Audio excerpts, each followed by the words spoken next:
Hey everyone, how are you? How is it going for all of you out there today?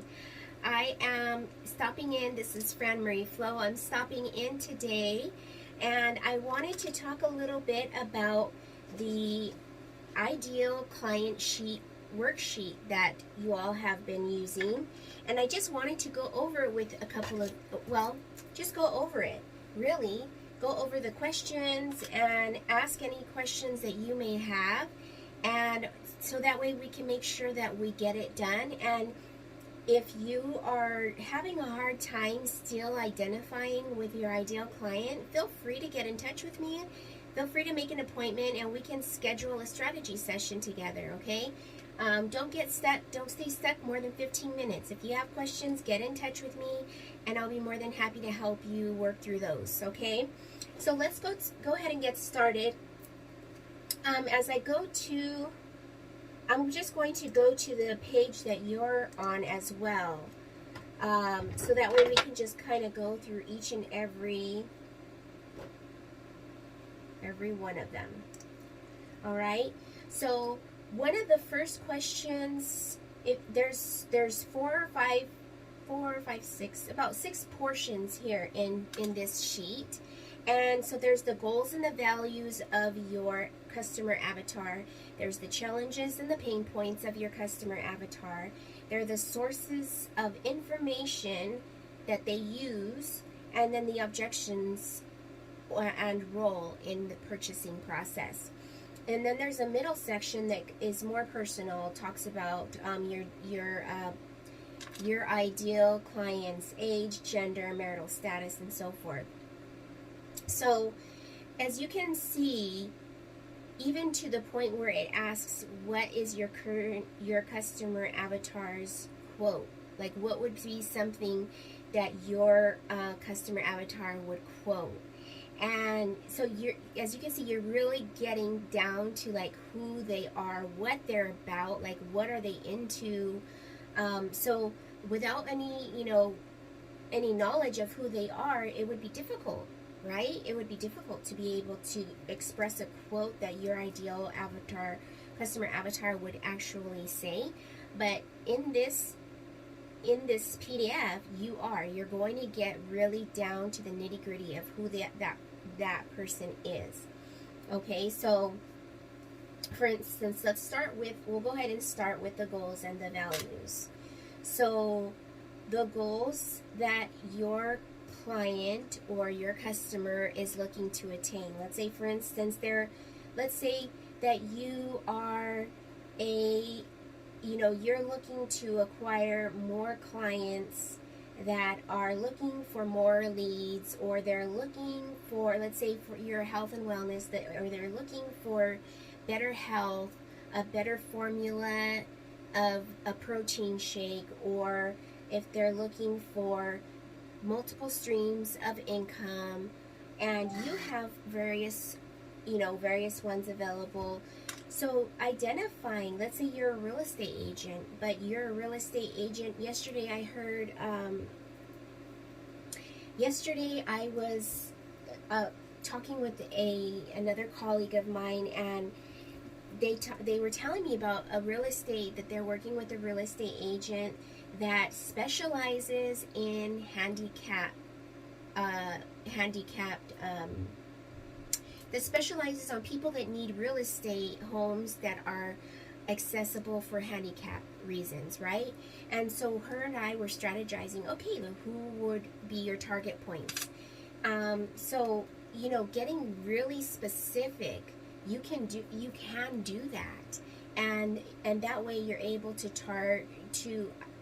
reach your more ideal, based on the content that you're providing, because you're able to really specify it. Okay, so understanding your ideal client's goals and values, you'll be able to do that, because for instance, this real estate agent has a goal to make connections with more people that are in a position, that are in need of housing that is accommodating to handicap.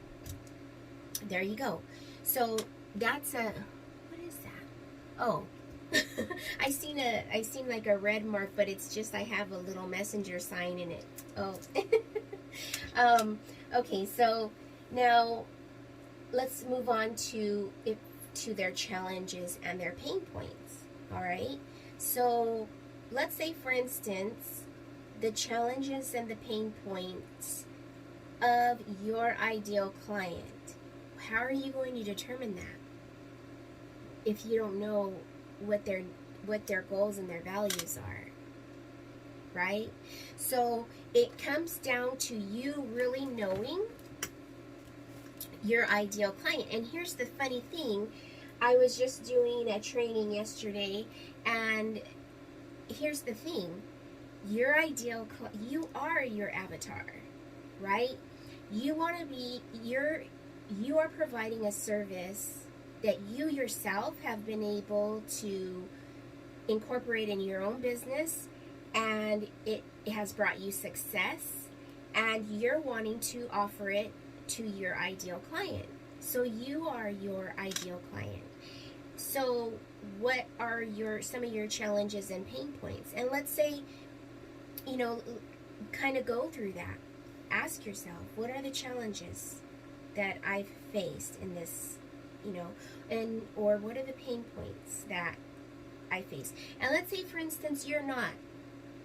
Let's say that you're not in a position, your ideal client isn't not necessarily someone that has worked. It is not what you're using. Let's say, for instance, your ideal client is someone that uses any kind of real estate. Okay, let's say, for instance, that you're not looking to target or to, make a specific niche in your real estate. You're just anyone that's interested in purchasing. That's your that's your goal. That's fine too. But anyone that's looking at purchasing, they still have challenges. There's still pain points and there's still challenges. So you're still going to have an opportunity to make a decision on that, right? And I'm just using the real estate as an example. This could apply to anyone. This could apply to a network marketing person that's building their own team, right? That's finding new clients, right? New customers. So if that's your situation, well then in that case you are your ideal client, because you're also looking for the same thing. So you know what you're looking for, and so that you know what your challenges and your pain points are, you'll be able to really kind of get in here and put that in your avatar sheet. So the next one is sources of information.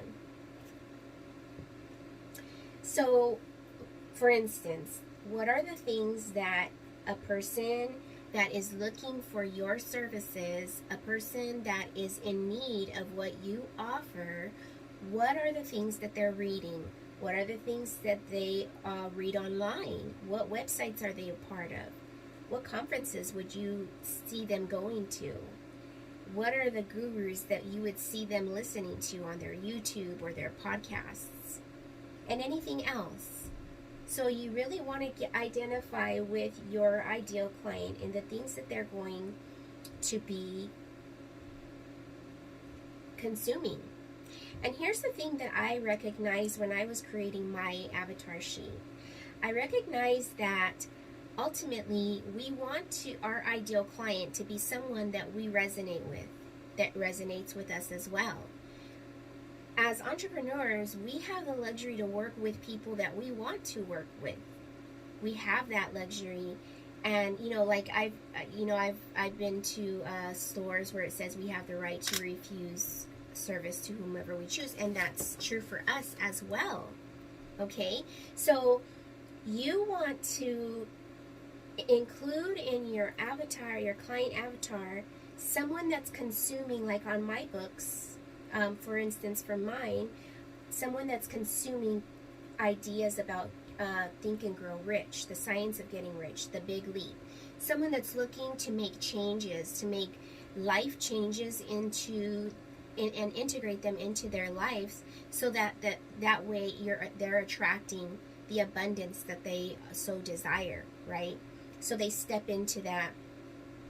That's mine, so I'm looking for people that are wanting, that are already in the process, that have the desire to create multiple streams of income, that have the desire to want to make the necessary life changes that are needed in order for them to step into that position that they desire. Okay, so keep that in mind, that you really want to put your information on here that your ideal client, you would like your ideal client to be watching, reading, consuming, following, right?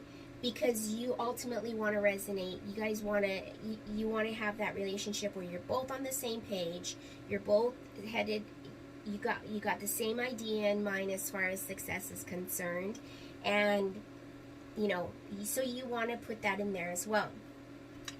And so we'll go ahead and move towards objections and role in purchase process.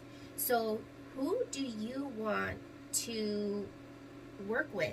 Do you want to work, like for instance, my because it says here objections for this to the sale, role in the purchase process.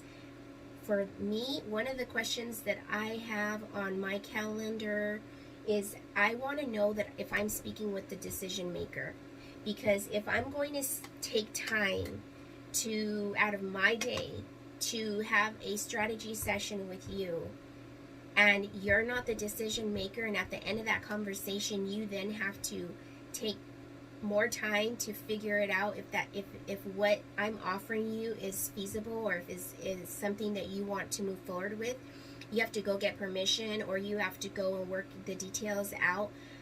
That's what you need to align with. Do you want to be dealing with the decision maker, or do you want to be dealing, who do you want to be dealing with? And you want to put that in here too. And the objection to the sale, for instance, and what do you want as far as what would be your ideal client's most used objection? So you want to have that here, because you want to be ready to provide them with a reason for their objection. Because honestly, most objections are due to fear.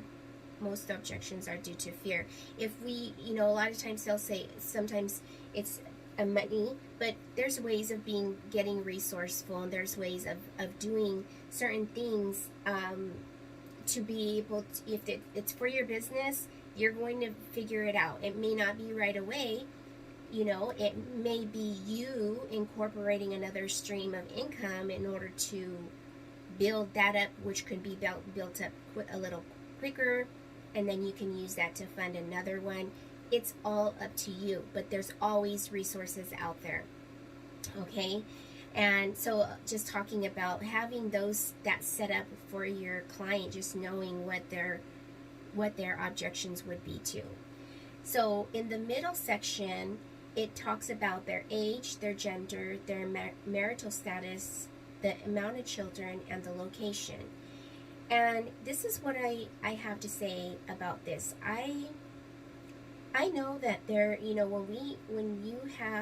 when you're depending on the business that you offer, you're going to either be on the phone often with people, you're going to either be in communication with them in some way, shape, or form. And so you want to be able to know, is it someone that you're going to have to deal with? If you're real estate, obviously location's going to be huge, right? Because you're going to be having to, fill out documentations and whatnot. So marital status, is that something of a big issue for you? The gender, who do you find yourself working better with? Do you find that you resonate better with male or female, or if it doesn't matter? The age brackets, who would you feel that your message, your mission, your content is, who is in that age frame? What age frame does that fall? And then on the bottom part, it talks about the quote. It talks about what would it be a quote that your ideal client would be saying or using, or would encourage them, their occupation, their job title, their annual income, what annual income do you want your ideal client to be with? Do you know, like for instance, are you looking to work with in the high end industry where there would be a certain income bracket that is going to be ideal? Those are things to think about. Level of education, other.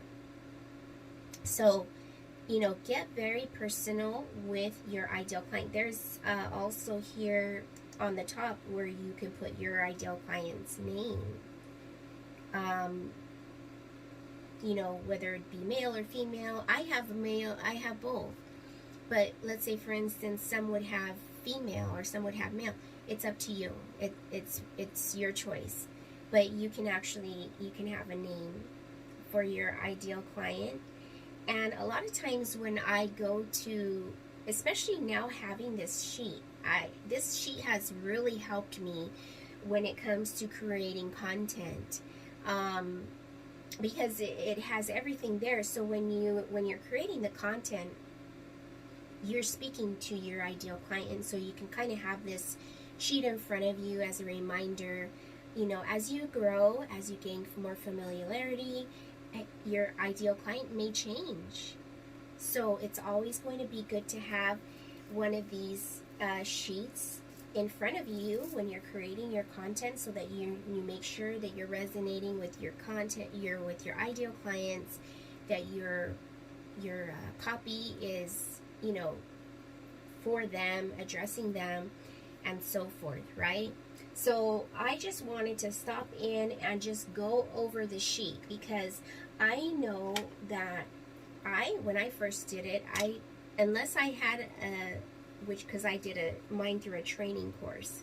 So I had help, I had assistance, I was able to ask questions. When I didn't quite understand, there was opportunities for me to ask questions. So I wanted to open that up to you here and just go through the sheet and, ask any questions that you have with regards to the sheet. Again, I will also include the link, my link tree, in the comments that will have access to this sheet. I know we had a bit of a hiccup in the beginning, but that has now since been ironed out and it's ready and available.